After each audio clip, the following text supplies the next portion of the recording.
જય શ્રી કૃષ્ણ. જ્યોતિ ગુજરાતી થાળીમાં તમારું સ્વાગત છે. આજે મેનુમાં છે ભાત છે, પછી દાળ છે, ગુજરાતી ખાટી મીઠી દાળ છે, દેશી ચણાનું શાક છે,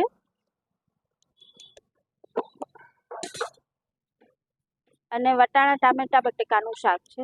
આની સાથે ઘર જે જમવાનું મળશે.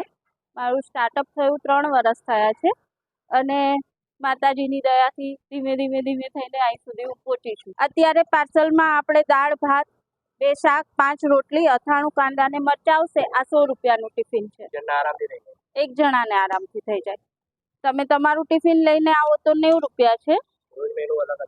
હા, શાકમાં ડેઈલી મેનુ અલગ અલગ હોય છે. સાંજે અઠવાડિયામાં 2 વાર કઢી ખીચડી શાક ભાખરી હોય, એક દિવસ પંજાબી હોય. સાંજનું મેનુ બી ફરતું હોય છે. સવારનો ટાઈમ છે 11:15 થી બપોરના 3 અને સાંજે 7:15 થી 9:15. રાયતા મરચાં આવશે. અમે હોસ્પિટલનું બી પેકિંગ ને બધું કરીએ છીએ, તેનું આખું અલગ હોય છે.